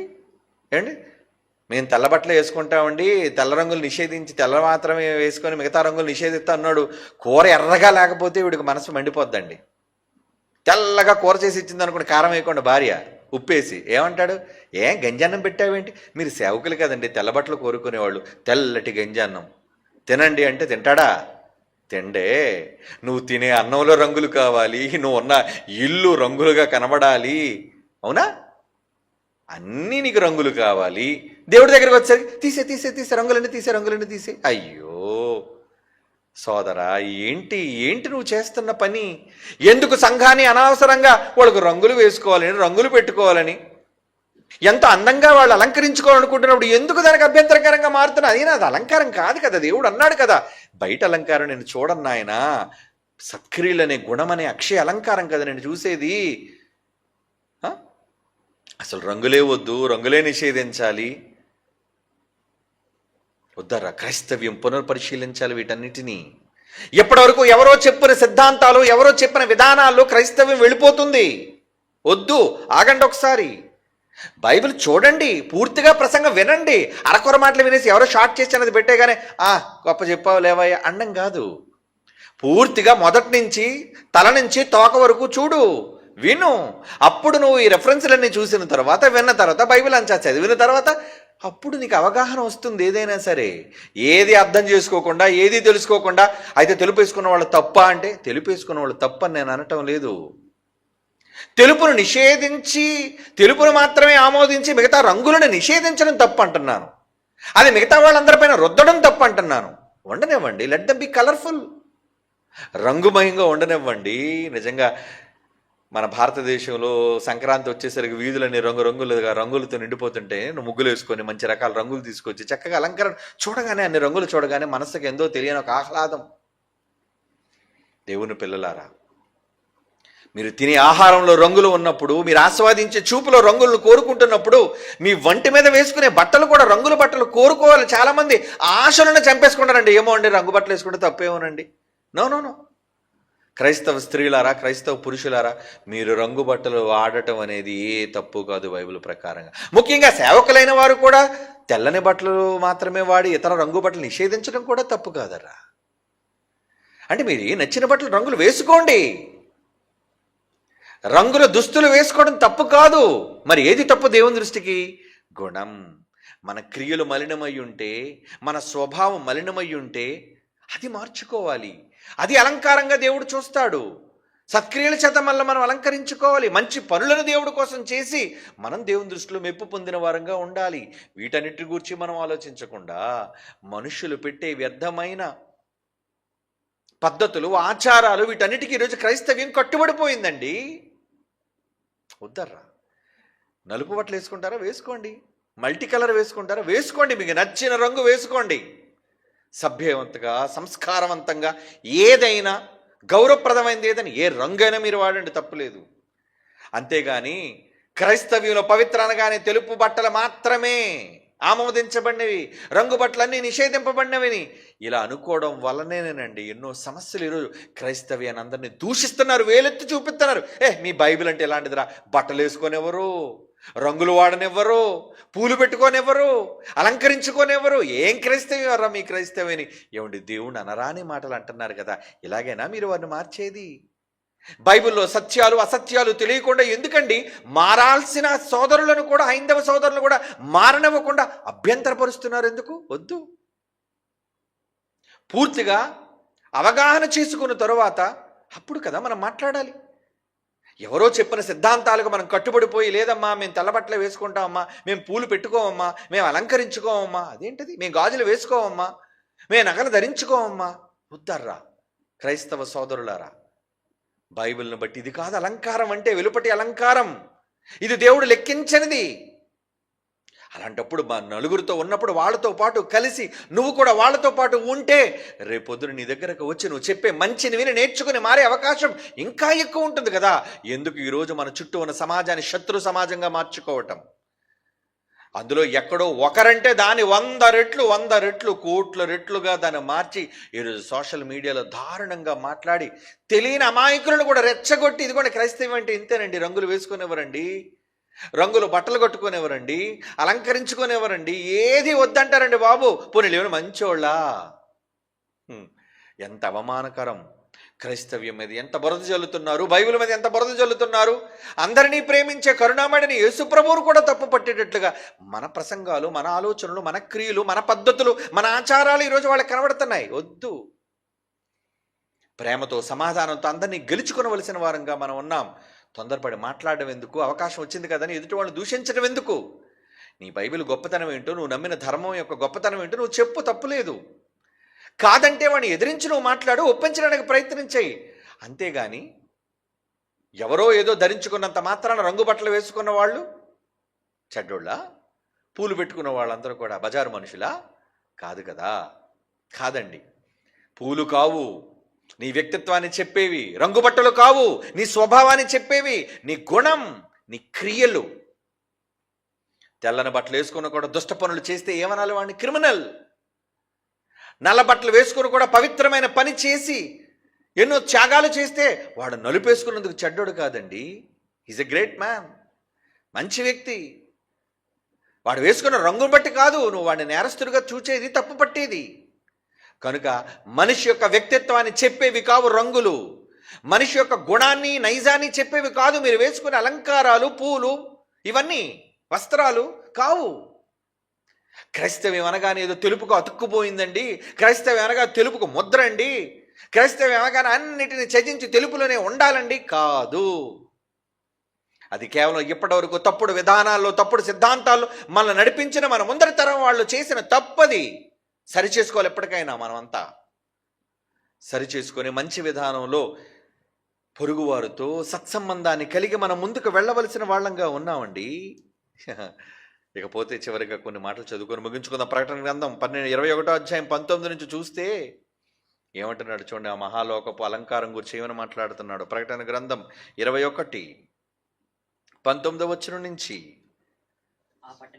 ఆ పట్టణపు ప్రాకారపు పునాదులు అమూల్యమైన నానా విధములైన రత్నములు పొదగబడ్డాయట. మొదటి పునాది సూర్యకాంతపుర. ఇదొక రంగు ఇద్దరు చూపించారు కదండి. సూర్యకాంతము, నీలము, పచ్చ, పద్మరాగము. అంటే పరలోకం ఎంత రంగులు మయంగా ఉందని రూపకాలంకారంలో కూడా దేవుడు చెప్తున్నాడండి. 12 గుమ్మములు 12 రత్నాలుగా దేవుడు మార్చాడట. అవునా? ఆ రంగుల లోకంలోనికి వెళ్ళడానికి నువ్వెందుకు ఇక్కడ రంగులన్నీ త్యజించి తెలుపు రంగులో జీవించిన వాడు పవిత్రుడు, క్రైస్తవ్యం అంటే పవిత్రత నిదర్శనం తెలుపు రంగే అని మనం అనుకోవడం తప్పు కాదా? ఏమండి? అదిగోండి 12 secret gem stones of revolution.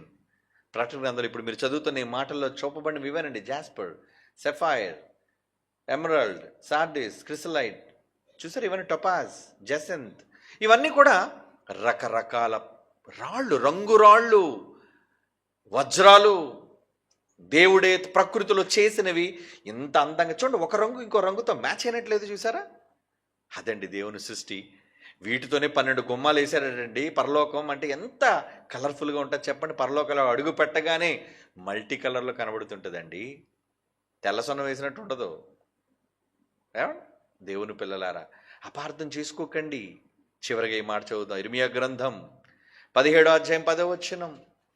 ఇర్మియా గ్రంథం 17వ అధ్యాయం 10వ వచనం. ఒకని ప్రవర్తనను బట్టి వాని క్రియల ఫలము చొప్పున ప్రతీకారం చేయుటకు యెహోవాను నేను హృదయములను పరిశోధించువాడను, అంతరింద్రియములను పరీక్షించువాడను. ఇది మీ దేవుని మనస్సు. అర్థం కాలేదా? ఏమర్థమైంది దేవుడు అంటే? యెహోవా ఎవరట? ఒకని ప్రవర్తన బట్టి. నువ్వు ఎలా ప్రవర్తిస్తున్నావు, నువ్వు ఏ బట్టలు వేసుకొచ్చావు, ఎలా అలంకరించుకున్నావు, తెల్ల బట్టల, రంగు బట్టల, చూడడాయనా. ఒకని ప్రవర్తన బట్టి వాని క్రియల ఫలము చొప్పున ప్రతీకారం చేయుటకు యెహోవాను నేను హృదయములను పరిశోధించువాడను, అంతరింద్రియములను పరీక్షించువాడను. లోపల చూస్తాను ఆయన, మీరేంటి బయట చూస్తారని ఎన్ని మానేస్తున్నారేంటి? వద్దు, తప్పు చేయకుండా రాలా. మనం బైబిల్ని భావాన్ని అర్థం చేసుకున్న వాళ్ళం. అందుకే మనం విశ్వవిద్యాలయం, క్రైస్ట్ చర్చ్ ద్వారా ఈ మహాసత్యాలను ప్రపంచానికి చెప్పాలనుకుంటున్నాం. క్రైస్తవ్యం అనగానే తెలుపుకు బ్రాండ్ కాదు అది. క్రైస్తవ బోధకులు అనగానే తెలుపు మాత్రమే వేసుకునేవాళ్ళు, సంఘాల్లో ఉన్నవాళ్ళు తెలుపు మాత్రమే వేసుకోవాలి అని చెప్పబడే వాళ్ళం కావు మనం.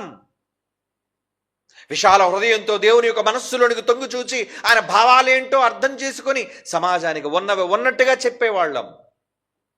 శత్రుత్వంతో చెప్పట్లేదు, ఎవరి మీద కోపంతో ఆగ్రహంతో చెప్పటం లేదు మనం. ఇది వాళ్ళు సరి చేసుకోవాలి, బైబిల్లో ఉన్న భావాలను అర్థం చేసుకోవాలని చెబుతున్నాం.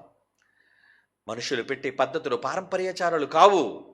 బైబిల్లో దేవుడు రాయించిన వాక్యాలు మనకు ఆధారం, మూలం. ఆయన ఎంత చక్కగా ఇన్ని మాటల్లో దేవుడు రంగులు గూర్చి మాట్లాడుతూ అంతరంగ స్వభావాన్ని చూస్తానంటున్నప్పుడు ఎందుకండి బయట మనుషులను నియంత్రించి ఒక మోస పద్ధతిలో ఇలాగే మీరు ఉండాలి, ఇలాగే అన్నిటినీ పరిత్యజించాలని చెప్పడం ఎందుకు చెప్పండి? ఉద్దరా. ఒక క్రొత్త క్రైస్తవ నవశకానికి ఆరంభం ఈ జ్ఞానం. ఇది తెలుసుకొని క్రైస్తవులు చాలామంది సత్యాన్వేషులుగా ఉన్నవాళ్ళు సైతం నిజాలను బైబిల్లో తెలుసుకొని, మేము చెప్పామని కాదు, ఇది మేము చెప్పిన ఈ మాటలన్నీ బైబిల్లో ఎప్పుడో పురాతన కాలం నుంచి వ్రాయబడినవి. అవి చదువుకొని మారితే చాలు. అలా మారి నీ చుట్టూ ఉన్న అన్ని సమాజాలను నువ్వు గౌరవిస్తూ, స్త్రీల సమాజం కావచ్చు, పురుషుల సమాజం కావచ్చు, ఏమంటే ఇతర మతాలకు సంబంధించిన సమాజపు మనుషులైనా సరే నువ్వు గౌరవించి మాట్లాడుతూ ప్రభు యొక్క గొప్పతనాన్ని, బైబిల్ యొక్క కీర్తిని, ఖ్యాతిని చెప్పేవాడుగా మనం మారాలి. అదండి ఈరోజు మనం నేర్పించే బోధనా విధానం. అలా నేర్చుకుందాం, ఈ సమాజానికి అలా నేర్పిద్దాం. కళ్ళు మూసుకొని ప్రార్థన చేసుకుందాం. పరిశుద్ధుడు అయిన తండ్రి దేవా, ఈరోజు మీ జ్ఞానపు సంగతులు అర్థం కాక ప్రపంచ క్రైస్తవులు సైతం పొరపడుతున్నారు నాయన. క్రైస్తవ్యానికి నిదర్శనం తెలుపు రంగేనని వారి యొక్క అభిప్రాయాలు మీ యొక్క ఆలోచనలతో సరిచూస్తే సరి అయినవి కావన్నట్టుగా కనబడుతున్నాయి. ఎప్పటికైనా వారు సత్యాన్ని తెలుసుకొని తమ విధానాన్ని మార్చుకొనగలుగుటకు సహాయం దయచేయండి. మనోనేత్రాలు వెలిగించండి. క్రీస్తు వారి పరిశుద్ధ నామములో ఈ ప్రార్థన వేడుకొనుచున్నాము తండ్రి. ఆమేన్.